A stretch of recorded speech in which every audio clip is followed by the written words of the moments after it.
Cougs. I hope you all had a great Thanksgiving.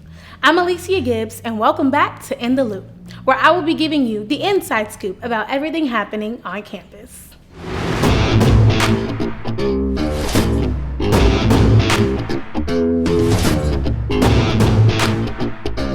I hope you're ready for finals because they start this week. Pause and Relax will be happening from Monday to Wednesday, where you can relax and play with furry friends. You can play with them on Monday and Tuesday from 7 to 9 p.m. and on Wednesday from 2 to 4 p.m. Another way to relax and take a break from finals week is Finals Mania. On Monday, join the UH band and the Cougar dolls at the library for a great performance and snack on some pancakes and turkey sausages from 8 to 10 p.m. in MD Anderson Library. Need help with your resume? Moody will be hosting a resume workshop on Tuesday at 6 p.m. On Wednesday, there will be a faculty and residents open house at 7 p.m. in CV1. End the week by supporting the women's basketball team as they play Louisiana Tech at 2 p.m. in the Fertitta Center.